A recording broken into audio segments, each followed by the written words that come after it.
Nosso estudo de hoje está no livro de Atos, capítulo 9, versículo 18. E logo lhe caíram dos olhos como que umas escamas e recuperou a visão, a vista. Emmanuel vem comentar na lição 149 do livro Vinha de Luz, escamas. A visita de Ananias a Paulo de Tarso na aflitiva situação de Damasco sugere elevadas considerações. Que temos sido nas sombras do pretérito, senão criaturas recobertas de escamas pesadas, sob todos os pontos de vista? Não somente os olhos se cobriram de semelhantes excrescências. Todas as possibilidades confiadas a nós outros han sido eclipsadas pela nossa incúria através dos séculos. Mãos, pés, língua, ouvidos, todos os poderes da criatura desde milênios permanecem sob o venenoso revestimento da preguiça, do egoísmo, do orgulho, da idolatria e da insensatez. O socorro concedido a Paulo de Tarso oferece, porém, ensinamento profundo. Antes de recebê-lo, o ex-perseguidor rende-se incondicionalmente ao Cristo. Penetra a cidade em obediência à recomendação divina, derrotado e sozinho, revelando extrema renúncia, onde for aplaudido triunfador. Acolhido em hospedaria singela, abandonado de todos os companheiros, confiou em Jesus e recebeu-lhe a sublime cooperação. É importante notar, contudo, que o Senhor, utilizando a instrumentalidade de Ananias, não lhe cura senão os olhos, restituindo-lhe o dom de ver. Paulo sente que lhe caem escamas dos órgãos visuais e, desde então, oferecendo-se ao trabalho do Cristo, entra no caminho do sacrifício a fim de extrair por si mesmo as demais escamas que lhe obscureciam as outras zonas do ser. Quanto lutou e sofreu Paulo a fim de purificar os pés, as mãos, a mente e o coração? Trata-se de pergunta digna de ser meditada em todos os tempos. Não te esqueças, pois, de que na luta diária poderás encontrar os Ananias da fraternidade em nome do Mestre. Aproximar-se-ão compassivos de tuas necessidades, mas não ouvides que o Senhor apenas permite que te devolvam os olhos, a fim de que, vendo claramente, retifiques a vida por ti mesmo.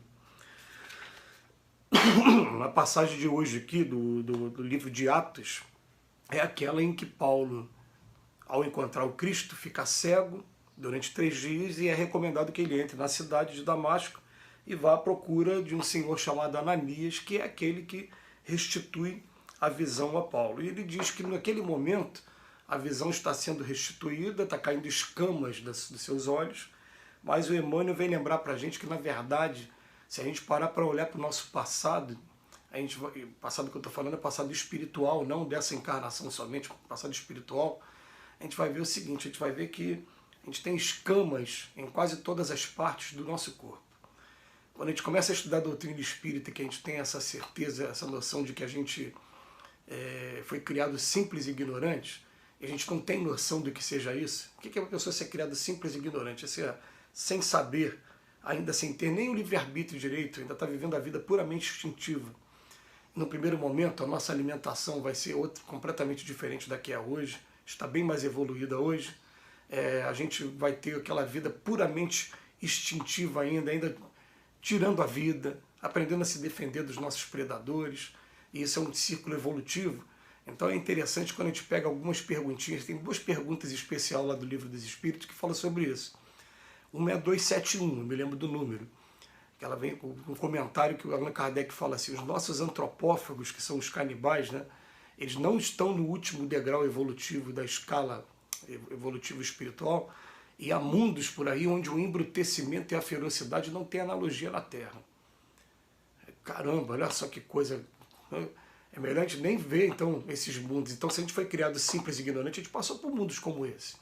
A gente já tirou a vida muitas vezes, a gente já, o nosso instinto, o impulso sexual completamente indisciplinado, né? E a vida puramente material, ela vai fazendo com que o lado moral ele fique completamente marcado por conta dessas escamas que a gente promoveu através dos nossos próprios comportamentos. Tem uma outra pergunta no Livro dos Espíritos, eu não lembro o número agora, mas está lá na lei de progresso. Quando tem um momento que Allan Kardec pergunta assim: mas eu também já fui canibal? Ele falou: você mesmo, mais de uma vez. Né? E hoje a gente se alimenta de carne, vai ter um dia que a gente não vai se alimentar mais de carne nenhuma, vai ter uma alimentação toda fulgural, mas por enquanto a gente está se alimentando de carne também. Então o que acontece? A gente começar a olhar para trás para o nosso comportamento, a gente vai perceber que nós estamos cheios de escamas. E o que acontece?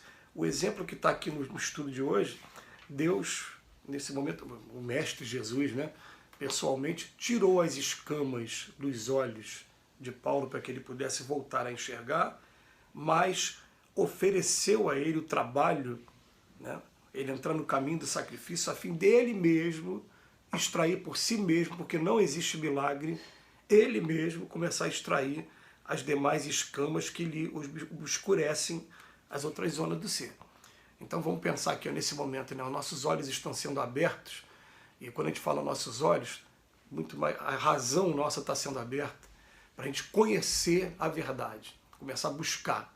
Então, conhecereis a verdade vos libertará. Libertará como? É somente o conhecimento da verdade que vai libertar? Claro que não. É o conhecimento e a prática. E a prática é que é o grande desafio de nós que estamos aqui na Terra. Porque essa grande essa família que está aqui na Terra, hoje, ela é composta por espíritos que ou ainda desconhecem o Evangelho por algum motivo, ou se conhecem e ainda não praticam o Evangelho. A gente começa a olhar o Evangelho, a gente se assusta com aquilo ali, a gente fica, peraí, como é que é? Bateu numa face da outra, quer caminhar 1000 passos, caminha 2000, pediu a capa da túnica também, né? Essas coisas, amar os próprios inimigos, amar os vossos inimigos. Se amar só os amigos, o que vocês fazem de diferente? Até os escribas e fariseus da época faziam isso. O desafio está em aprender a amar toda a humanidade. Então tem coisas que batem ali na gente, bem-aventurados aqueles que são misericordiosos, aqueles que são pacíficos, que na maioria de nós bate e a gente fica, meu Deus, né? A gente lê, acha bonito muita gente, mas quando vai ver a prática mesmo, perdoar, né? A gente vai ver, são escamas que a gente traz com a gente ao longo de muito tempo e que agora a gente vai conhecendo a verdade, começa a tomar a iniciativa de praticar o que a gente está estudando e com o tempo a gente vai vendo a modificação, a transformação, como é que as portas vão se abrindo, como é que a gente vai tendo uma vida mais tranquila sob o ponto de vista da consciência tranquila, mesmo que a nossa vida esteja às vezes vivendo um monte de tribulações, mas não, estamos com a consciência tranquila, porque agora estamos fazendo a coisa da maneira correta. Então são essas escamas que o próprio Paulo de Tarso, que a gente não precisa aqui, né, lembrar, que, mas só fazer um resumo muito rápido, a gente vai dizer, ó, Paulo de Tarso primeiro ficou 3 anos no deserto de si mesmo, e também em sentido figurado e o sentido também literal, porque ele foi para um lugar que era deserto mesmo, ficou trabalhando como tecelão e convivendo com os cristãos do primeiro momento, da primeira hora. Só foi revelar para os cristãos que ele havia sido aquele perseguidor no último momento, logo no 3º ano antes de sair dali. E dali ele começa 3 viagens, que são as viagens de divulgação, de fundação daquele movimento cristão entre os gentios, e gente com muita dificuldade, sendo repelido em vários lugares, sendo preso. Teve um lugar, por exemplo, que ele foi apedrejado até quase à morte, não morreu porque realmente a missão dele ainda não tinha acabado, né? Ainda tinha muita coisa para fazer, e ele acaba indo no final da 3ª viagem como prisioneiro para Roma, porque era cidadão romano também. Então foi levar o evangelho para Roma. Acabou morrendo depois em Roma, por conta do Nero, que tacou fogo em Roma e colocou a culpa nos judeus, veio aquela perseguição em cima, colocou a culpa nos cristãos, veio a perseguição em cima dos cristãos e acabou que ele morreu, né, nesse período.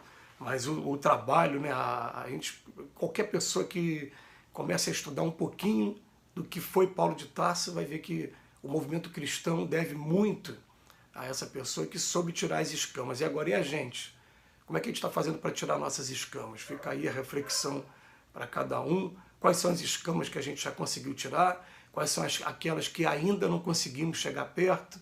Quais são aquelas que estão no caminho, estão em trabalho? Eu tenho as minhas aqui, tem umas que parece que nesse momento eu falei, é melhor nem mexer nisso aqui agora, vou dar prioridade para isso aqui agora, depois que eu conseguir isso eu vou para aquilo ali. E esse planejamento que a gente faz espiritual com a gente mesmo é o planejamento mais importante da existência nossa enquanto espírito. Porque tudo que está aqui na vida da matéria passa, mas a vida espiritual ela é eterna, é o que somos, de onde viemos, para onde vamos, o que estamos fazendo aqui. Que Jesus nos abençoe hoje e sempre.